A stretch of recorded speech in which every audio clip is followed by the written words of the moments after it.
Իջնող հանգույցը առողջություն, բարձրացող հանգույցը ջրհոսի կենդանակերպում։ Այսօր էլ հենց այստեղ ներկայանալուց մոտ 2 ժամ առաջ մի մայրիկի էի հանդիպել, որի իջնող հանգույցը առողջում էր, բարձրացող հանգույցը ջրհոսի կենդանակերպում։ Այդ մայրը ոչ մի կերպ չէր համակերպվում իր երեխաների ապագան առանց իր հետ նա 2 տղաների մոտ էլ լուսի նկարիչում էր,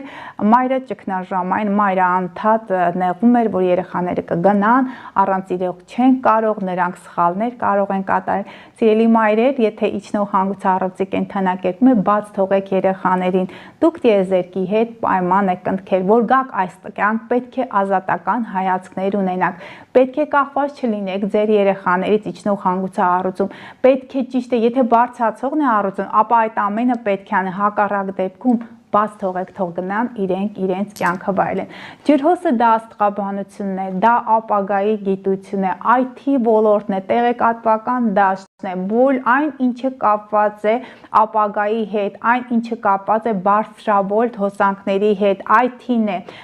համացանցն է, դա կարող են լինել այն մարդիկ, ովքեր զբաղվում են, գործունեություն են կատարում այս գործունեություն են ծավալում այս հարթակում, դա ռադիոն է, հեռուստաընկերությունն է, դա տարբեր հարթակներ են, YouTube-յան հարթակն է, նրանք ովքեր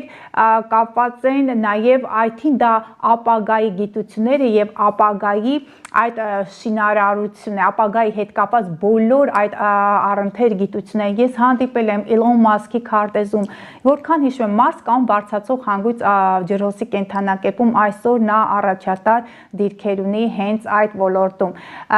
Դրանք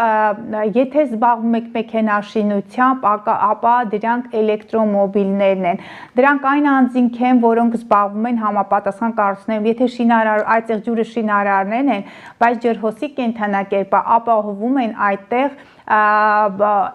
էլեկտրաֆիկացման հարցը։ Ջրհոսը դա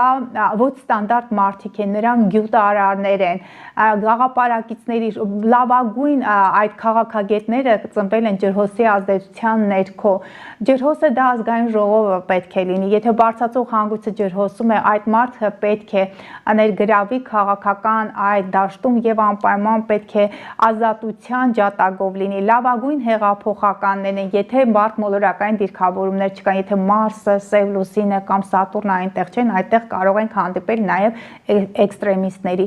Այն ինչը նոր է, այն ինչը ապագայի հետ է կապված, բոլոր գիտություններն են, աստղաբանություն, աստղագիտություն, տեղեկատվական տիրույթ, թվային մարքեթինգը, եթե